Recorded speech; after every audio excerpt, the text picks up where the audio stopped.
Si queremos realmente hacer comunicación para el desarrollo, tenemos que cambiar esos esquemas, poner el aprendizaje delante de la enseñanza, para formalizar esta última en función de cómo se produce el primero, el aprendizaje. Y por último,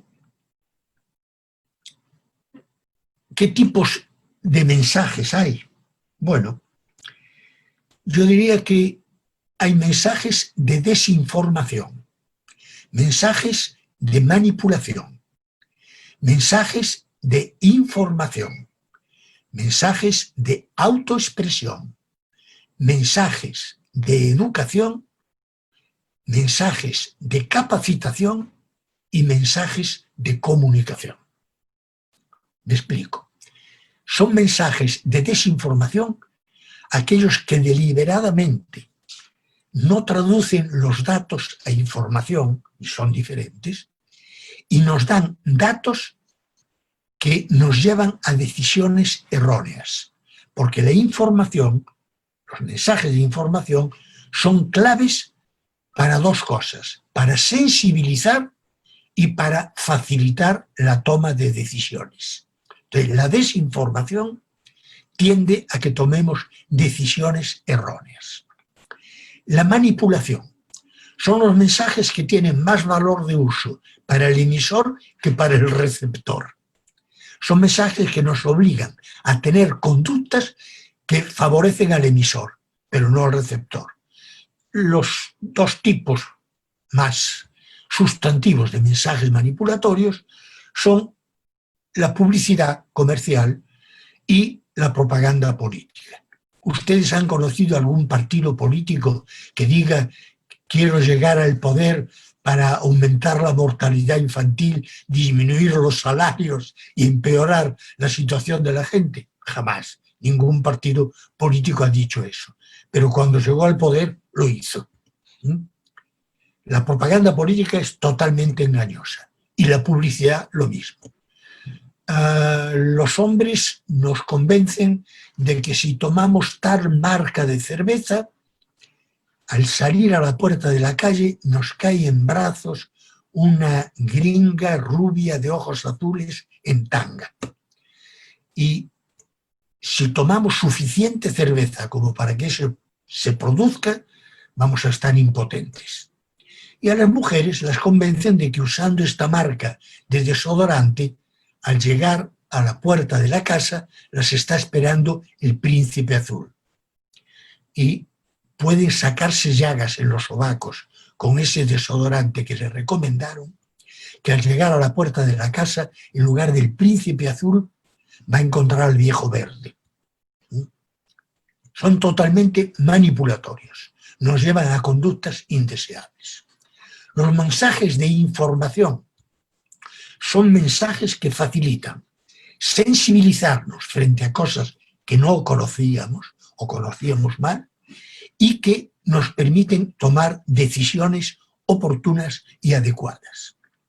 Los mensajes de autoexpresión son aquellos mensajes que producen los que son o se creen artistas. Son mensajes que en este momento tienen un papel importante. Los artistas son casi los únicos que están haciendo mensajes que cuestionan los grandes problemas que está enfrentando la sociedad. Son mensajes en general de carácter artístico.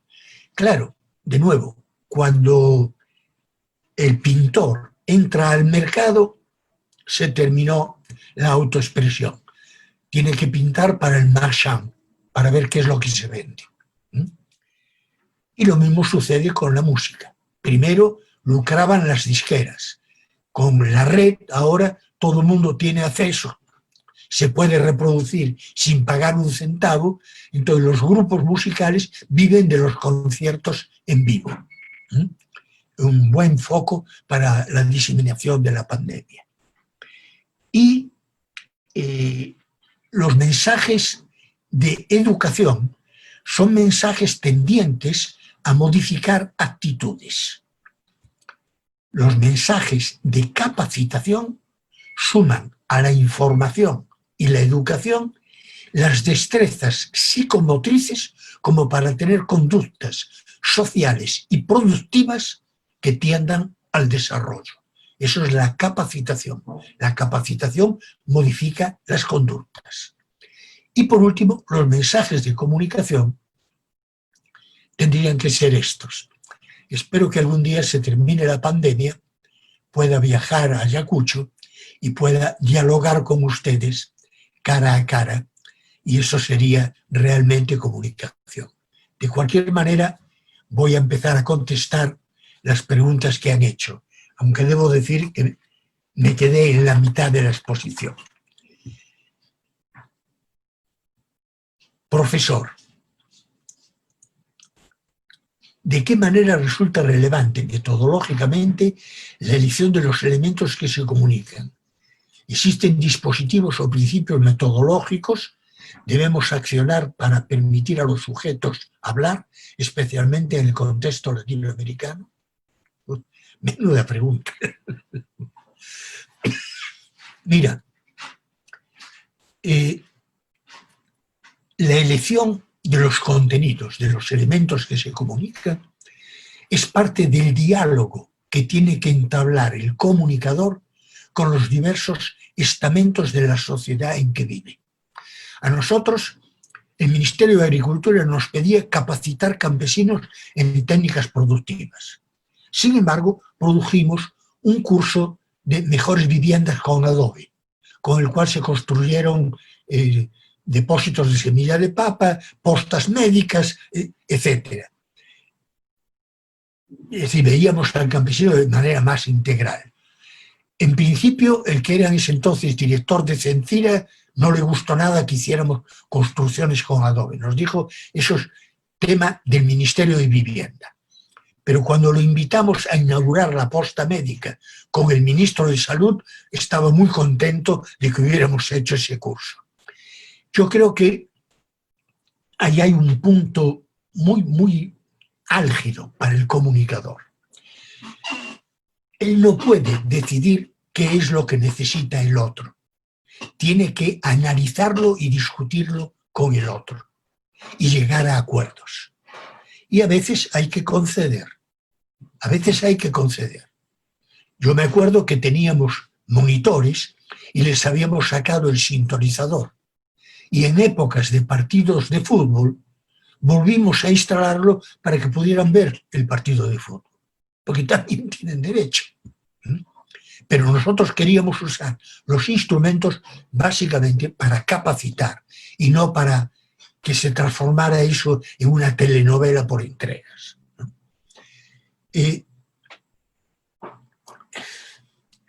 No puedo dar principios metodológicos, simplemente diálogo, diálogo y más diálogo entre las autoridades, sean del nivel que sea, y el destinatario de los mensajes, para que este destinatario sea realmente un interlocutor en la etapa inicial y devenga usuario de los contenidos del mensaje.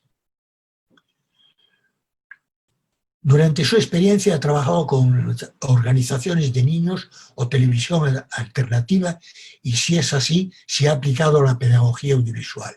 No, he trabajado siempre con adultos, es decir, jóvenes y adultos. No he trabajado nunca con niños. Y fíjense, creo que con niños se puede utilizar el juego como herramienta de aprendizaje. Emplear el juego como herramienta de aprendizaje con adultos implica riesgos muy serios. ¿Por qué? Porque el juego tiene reglas totalmente arbitrarias. En un juego gana el que hace más cosas en un cierto tiempo. En otro juego gana el que hace más cosas independiente del tiempo que necesite para ellos. Un juego es 1 contra 1, otro juego son 11 contra 11. Es decir, el juego es totalmente arbitrario, es lúdico. Y pretender usarlo para capacitar es un problema muy serio. ¿Por qué? Porque se trivializa el conocimiento. Hay quien dice que se puede aprender sin esfuerzo. Falso. el esfuerzo de aprendizaje es personal e intransferible. No he trabajado con niños, de manera que no puedo darte.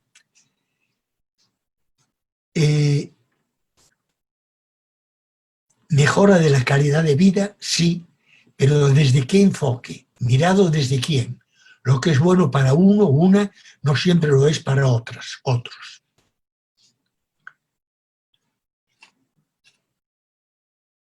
Sí, evidentemente, digamos, para un señor que solo piensa en ganar dinero, para él lo que es bueno es exactamente lo que es malo para otros.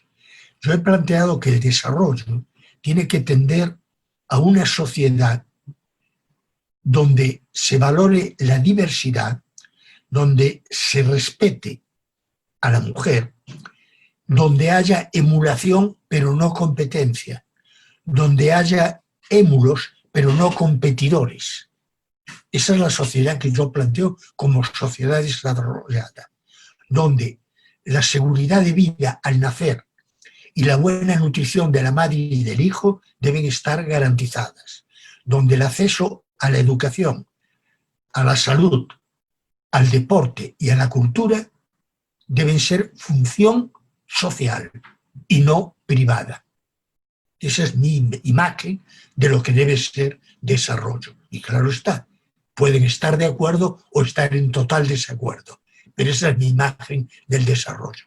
Y por cierto, ha habido trabajos de biólogos que han demostrado, tendría que buscarla, que la cooperación es mucho más eficiente que el antagonismo o la pelea o la competencia.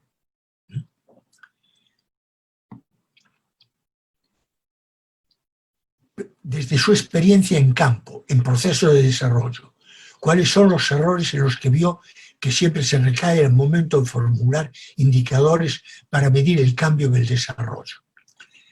Bueno, hay una revista, Commons, y en un número publicaron un documento mío sobre evaluación de proyectos de comunicación para el desarrollo. Los errores en que se recae al formular indicadores es que normalmente no los discutimos con el destinatario del proceso del desarrollo. Entonces los fijamos nosotros desde nuestro punto de vista, y nuestro punto de vista inicial es el del emisor, y no tenemos respeto por los puntos de vista del receptor. Tan sencillo como eso. Entonces, lo que tenemos que hacer es establecer los indicadores junto con el destinatario del proceso. Solo así vamos a poder medir bien. Es la única forma. De la Universidad del Centro del Perú.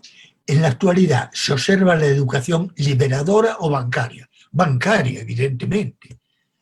La mayor parte de los procesos educativos son verticales, autoritarios, la tesis que Paulo llamó la bancaria. Yo la había llamado la teoría del vómito. El docente vomita, vomita, vomita, y a la hora del examen ve cuánto puede regurgitar el alumno, ¿no? Pero prima ese modelo. Prima, es el modelo autoritario, es el modelo que a nivel educativo reproduce la sociedad en la que vivimos.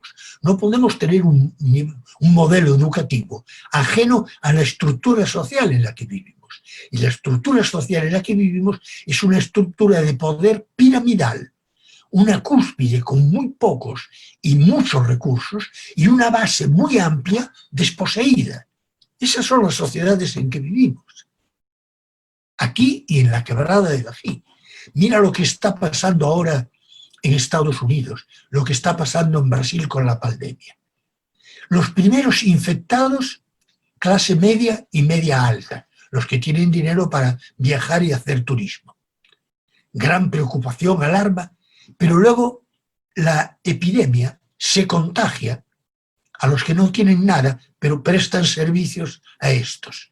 Y en ese momento se habla de la infección masiva, generalizada. Que se mueran los negros, que se mueran los pobres, les importa un rábano, un rábano.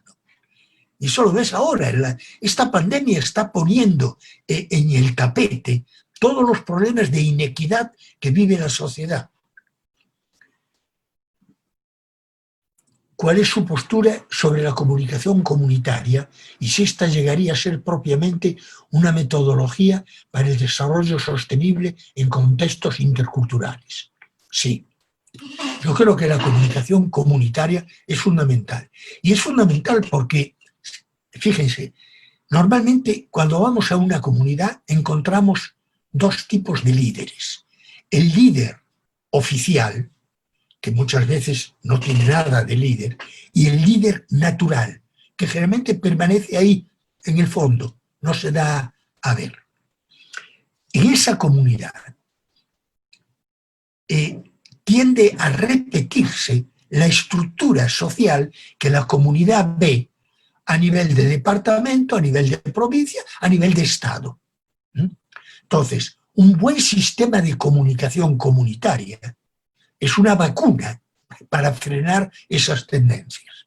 De manera que yo creo que es fundamental la comunicación comunitaria y puede ser una metodología para el desarrollo sustentable en contextos interculturales.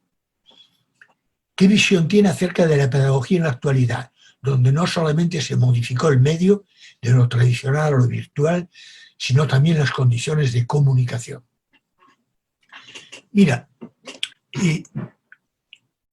con frecuencia se ha idealizado al docente. Ha sido muy frecuente. Y uno tiene que analizarse cuando es docente y tiene que someterse al juicio de los alumnos.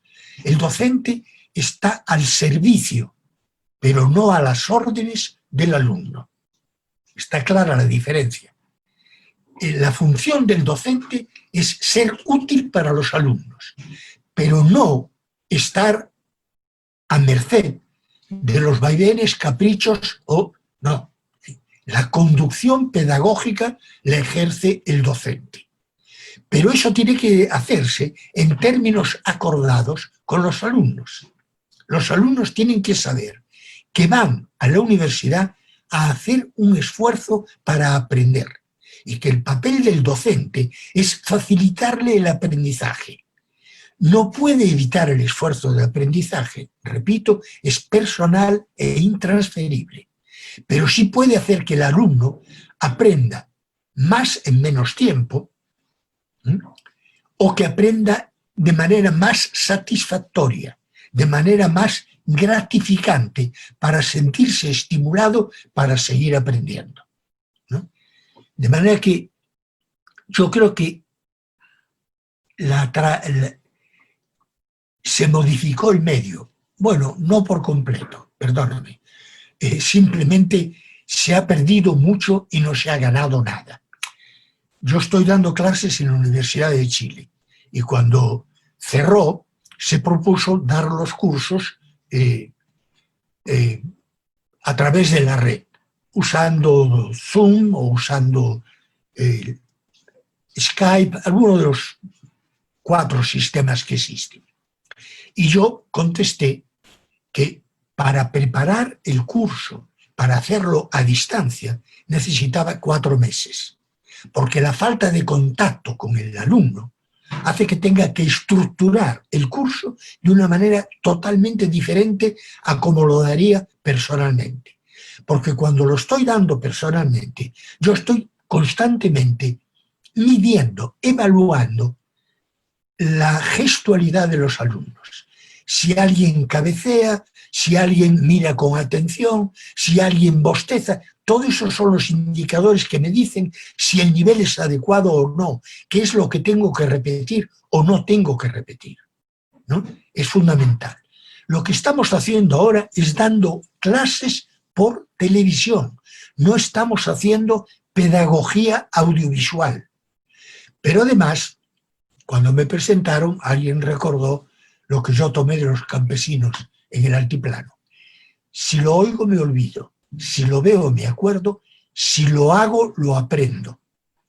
Si no logramos integrar cierta estructura y estrategia de trabajo práctico, sea intelectual o físico, al dictado de cursos a distancia, la educación va a sufrir un bache muy serio, muy serio.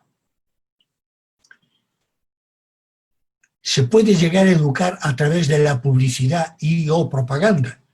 Claro, qué duda cabe. Lo que pasa es que hay buena educación y mala educación. Y sí, se puede mal educar mediante la publicidad y la propaganda. De hecho, se lo está haciendo. Se lo está haciendo. Hay gente que se empeña, se endeuda hasta la coronilla para comprar el último juguetito que le vendieron en la televisión. No, es pavoroso. Sí se puede educar. Lo que pasa es que los medios están educando mal.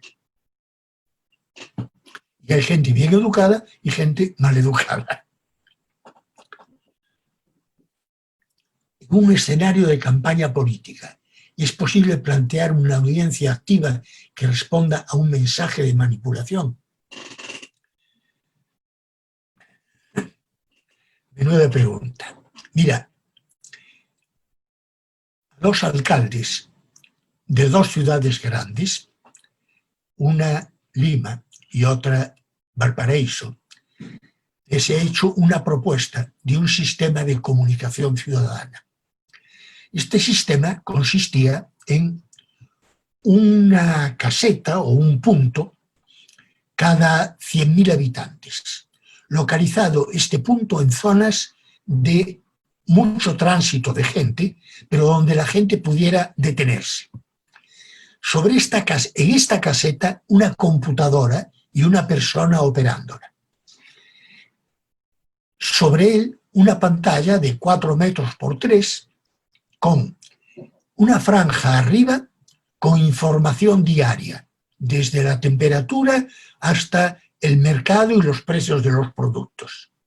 Luego, la parte de abajo, alguien que explicaba lo que estaba haciendo la municipalidad, por qué lo hacía, o un técnico que explicaba lo que estaba haciendo la municipalidad. Y en la computadora la gente podía aproximarse y plantear sus preguntas, sus inquietudes o sus rechazos. Todo esto de los 20 o 25 puntos era procesado en un nódulo central y desde ahí se contestaba y la respuesta aparecía en la parte de abajo de la pantalla.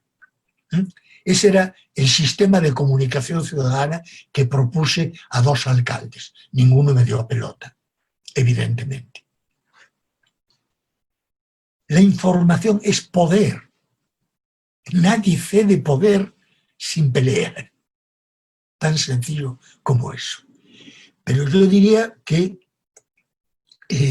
se podría hacer un sistema de comunicación vinculado a las autoridades gobernantes que generalmente responden a partidos políticos, y se podría hacer un muy buen sistema de comunicación que alimentaría a los dirigentes políticos de las inquietudes, necesidades y déficit de la población y que podría contestar a las inquietudes, explicar cómo se satisfacen las necesidades y satisfacer algunos de los déficits de información que tienen los ciudadanos.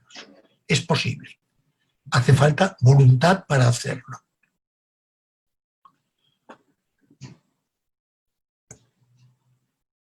Bueno, no sé si hay más preguntas.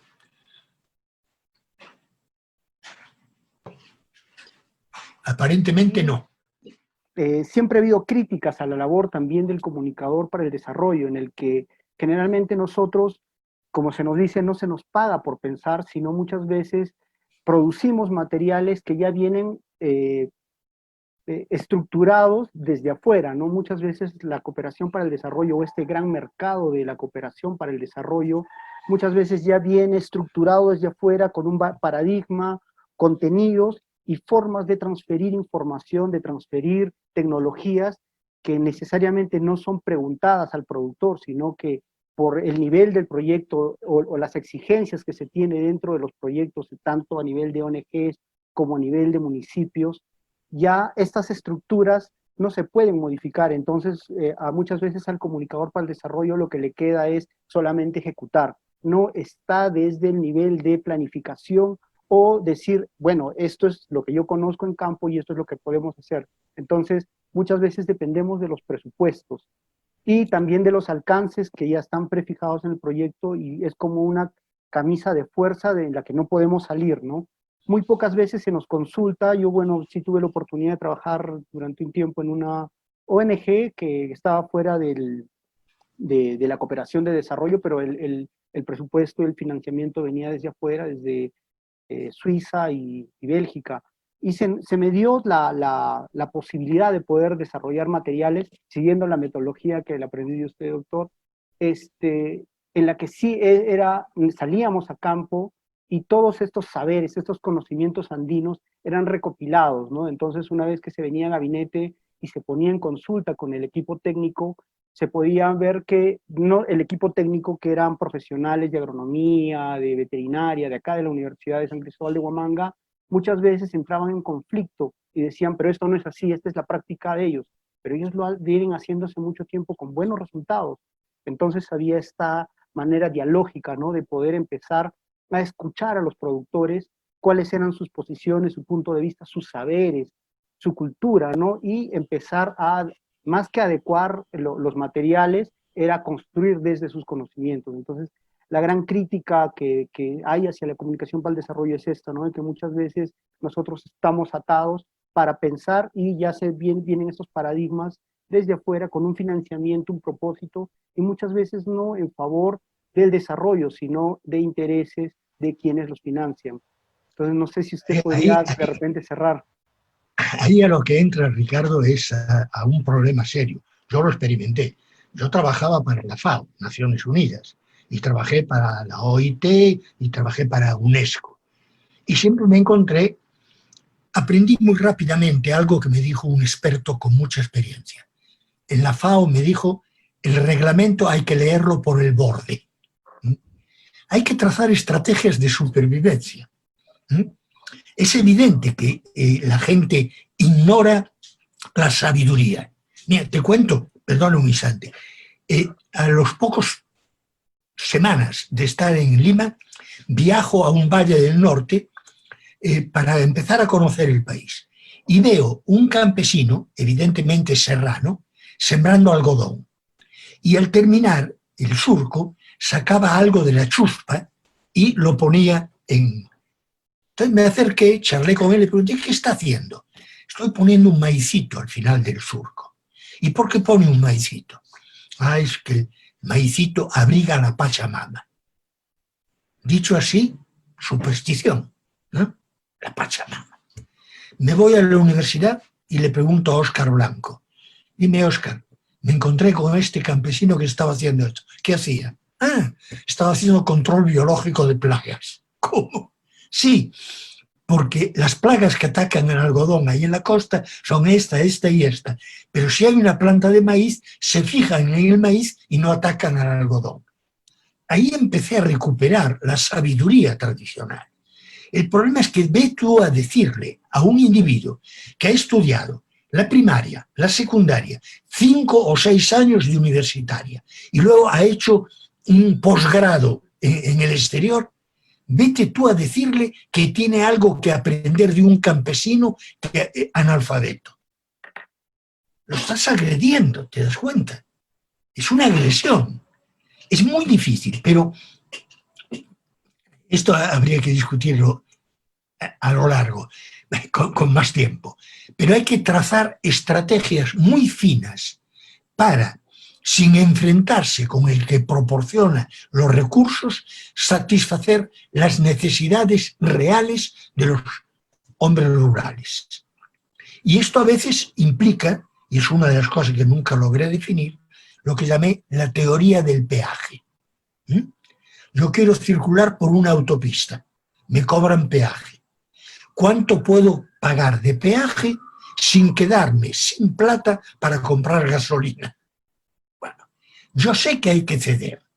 Mira, en el Ministerio de Agricultura del Perú hemos hecho algunos programas. Me acuerdo que un día nos pidieron un programa sobre cultivo del pecano. No lo vio nadie, porque el pecano empieza a producir a los 5 años.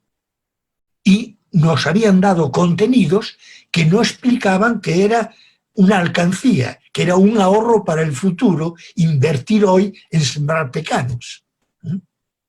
Pero el ministerio nos lo impuso y tuvimos que hacerlo. No, hay que pagar peaje a veces para poder hacer lo que uno entiende que es real desarrollo de la comunidad. Y eso se entiende dialogando con la comunidad, no hay otra forma. Bueno, gracias por haberme soportado.